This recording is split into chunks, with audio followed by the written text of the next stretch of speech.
Oke, Assalamualaikum warahmatullahi wabarakatuh. Perkenalkan, nama aku Muhammad Rafal Fauzan dengan NIM 443246353 dari kelas B, praktikum B dengan Prodi Teknologi Rekayasa Otomasi Universitas Diponegoro.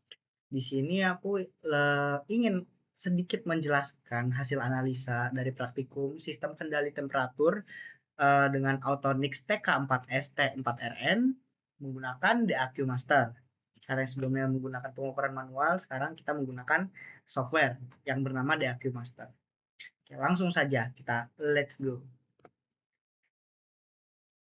Oke, di sini ada percobaan kontrol on off. Di sini tuh kita menggunakan apa ya? Kita uh, melakukan dua praktikum ya, dua percobaan. Percobaan kontrol on off menggunakan high hysteresis dan juga kita menggunakan kontrol PID. Apa sih itu? Lanjut kita cek dulu. Nah, kita Autonix TK4S. Ini Autonix ya teman-teman, maaf ada salah penulisan. Autonix TK4S dan T4RN ini menggunakan DAQ Master. Nah, ini tuh perangkat yang kita gunakan adalah modulnya, modul dari Autonix ini, terus DAQ Master sebagai software untuk monitoring dan juga untuk loggingnya. Nah, langkah penggunaannya itu gimana sih? Langkah penggunaannya itu pertama kita harus menghubungkan dulu sensor suhu yang ada ke modulnya. Lalu kita men-setting parameter awal yaitu set point, hysteresis, dan juga model kontrol ya. Dan setelah itu kita menjalankan sistem hingga stabil. Kalau sudah baru kita hubungkan ke DAQ Master melalui apa? Melalui USB ke laptopnya gitu. Habis itu baru rekam data suhunya secara real time dan itu bakal dilakukan secara jadi kita nggak perlu lagi menggunakan manual ataupun dari stopwatch. Nanti dia akan ke detect sendiri di aplikasi DAQ Master itu. Nah, sekarang kita ke on off dengan hysteresis. Nah, dengan hysteresis 1 derajat itu tuh oh ya, kita di sini mencari ya mana sih yang lebih optimal untuk menahan untuk bukan menahan sih, untuk mengoptimalkan atau menstabilkan suhu di 50 derajat itu. Apakah lebih optimal atau lebih efektif dan efisien menggunakan hysteresis atau menggunakan kontrol PID. Nah, di sini kita akan mencari tahunya. Nah, untuk hysteresis 1 derajat itu tuh menunjukkan respon yang cepat ya dalam mencapai suhu set point. Tapi grafiknya itu menunjukkan ada banyak nih osilasi di sekitar 50 derajat Celcius. Nah, hal ini juga tuh menyebabkan aktuator pemanasnya atau lampunya itu bekerja terlalu sering gitu, terlalu sering menyala dan mati sehingga akan mengkonsumsi lebih banyak energi dan dapat memperpendek umur dari komponennya itu. Nah, jika menggunakan maaf, jika menggunakan histeresis 3 derajat Celcius, nah maka respon sistem itu tetap cepat dan juga stabil dengan osilasi yang masih ada gitu. Tapi jauh lebih terkendali daripada yang sebelumnya menggunakan 1 derajat itu. Nah, suhunya itu bisa bertahan lebih dekat dengan set point sehingga kondisi ini tuh bisa menjadi kompromi terbaik antara kestabilan dan juga ketepatan suhu. Nah, selanjutnya ada hysteresis ke yang 5 derajat. Nah, frekuensi on off aktuator itu akan berkurang secara signifikan ya, yang akan membuat komponen itu bekerja jauh lebih ringan. Tapi suhu yang dicapai lebih sering menyimpang dari set point-nya yang kita udah set 50 derajat, tapi dia akan lebih menyimpang gitu. Sehingga tingkat presisinya itu akan menurun gitu. Pengaturan ini tuh biasanya cocoknya jika tujuannya adalah efisiensi energi bukan ketepatan suhu yang disetel di set point-nya.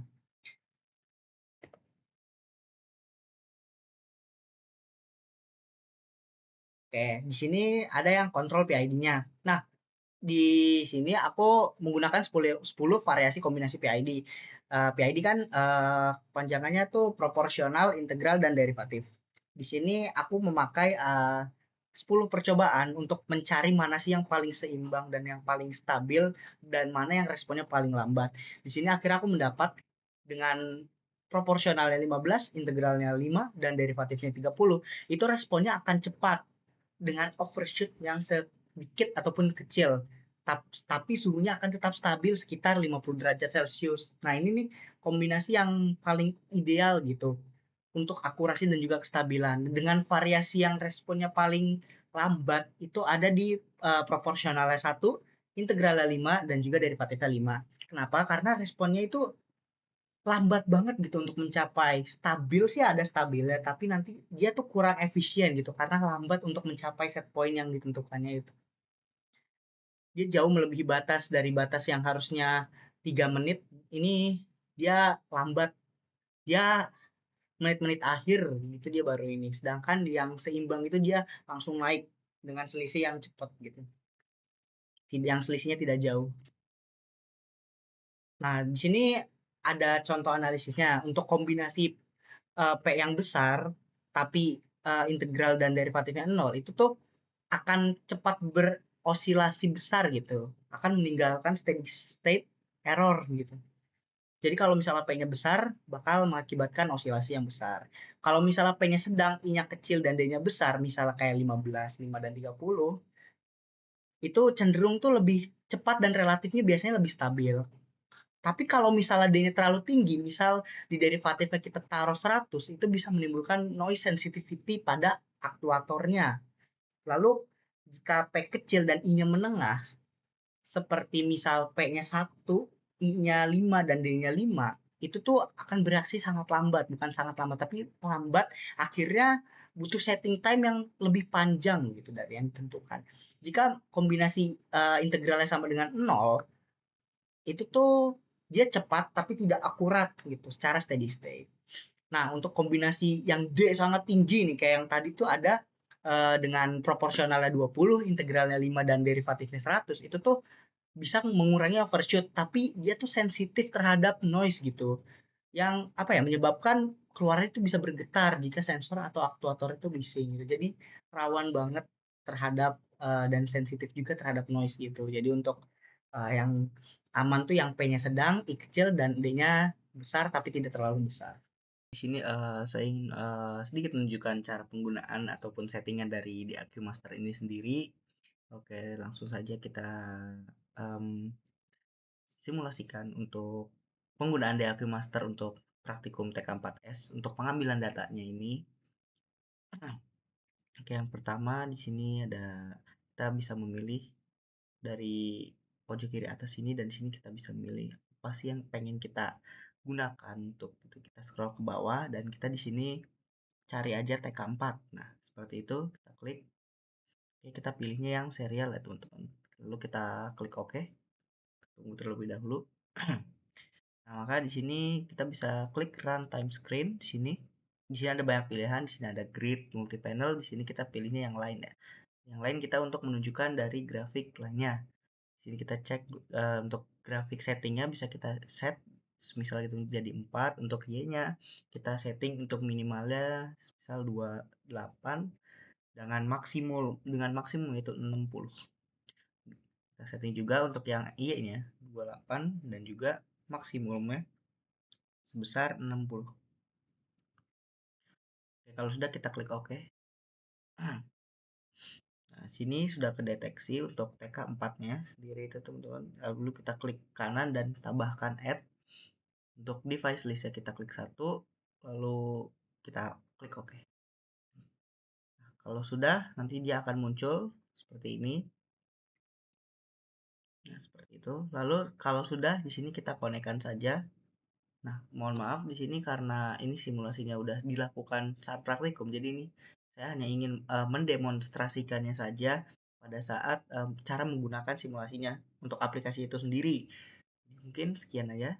Dan di sini akan aku lihatkan ini contoh proses pengambilan data menggunakan DAQ Master. Di sini kita lihat grafiknya yang dibuat.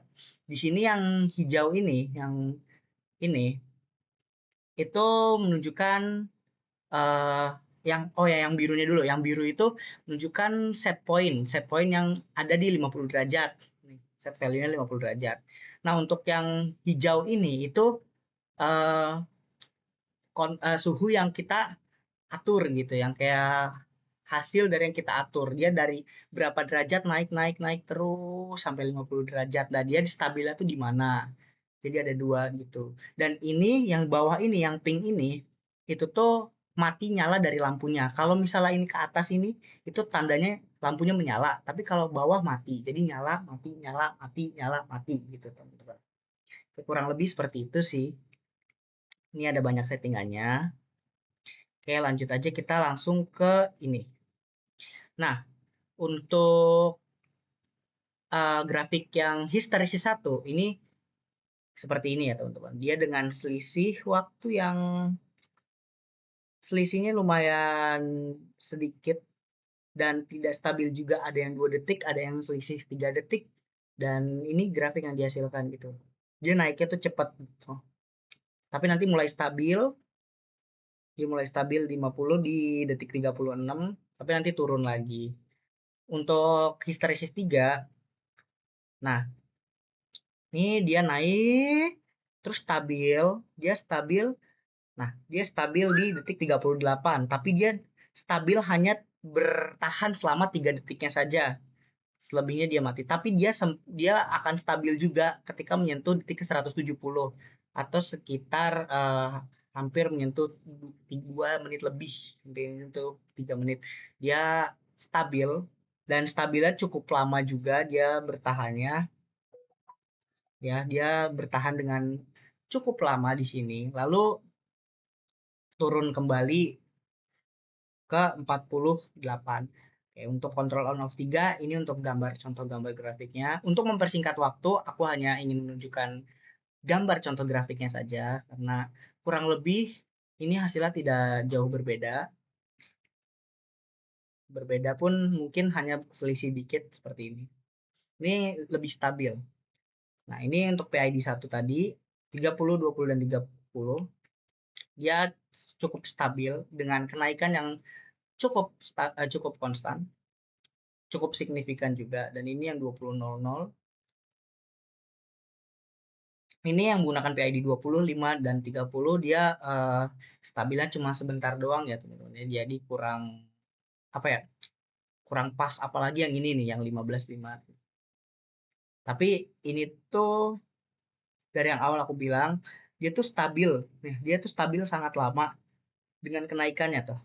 Ini yang paling cocok karena dia stabilnya lama. Turun pun dia hanya selisih turun 1 gitu. Turun 1 derajat. Tapi nanti dia naiknya pun dia hanya mempunyai selisih yang sangat kecil. 3 detik. Nah, perselisih 3 detik, ada yang 2 detik, ada yang 3 detik. Oke, lanjut yang PID 5. Ini untuk gambar PID 5 yang 10, 5, 30. Ini yang PID, nah ini yang responnya itu lambat. Yang dia tuh baru stabil itu, dia baru stabil pas udah di wah 190-an teman-teman, 180, 190 detik ke situ. Dan itu cukup lama ya, bukan cukup lagi, itu sangat lambat dan kurang efisien, kurang efektif terhadap waktunya. Jadi kita membutuhkan waktu yang lebih jika ingin menggunakan ini. Untuk PID yang 7, ini yang stabil, ini stabil banget. Dia ada di, nah 50-nya dia stabil di sini. Tapi dia hanya stabil di 52. Dia masih ada overshoot-nya sebesar 2. Kalau yang ini dia stabil di 50 nih. Tapi kenaikannya dia cukup lambat ya teman-teman ya. Cukup bukan lambat, cukup cepat ya. Dia langsung naik kayak gitu. Dan ini sama, kurang lebih sama yang ini. Dan yang terakhir ini yang 20, 5 dan 100. Dia stabilnya lebih banyak stabil di 52, terdapat overshoot juga ya teman-teman ya. Dari kontrol ini. Dari kontrol PID ini. Oke, mungkin sekian penjelasan dari aku. Kurang lebihnya mohon maaf karena aku juga masih dalam tahap proses pembelajaran, bukan yang sudah menguasai. Aku hanya kita sama-sama belajar di sini, bukan bermaksud untuk menggurui atau selebihnya. Sekian, kurang lebihnya mohon maaf. Jika ada salah, mohon maaf. Terima kasih. Wassalamualaikum warahmatullahi wabarakatuh.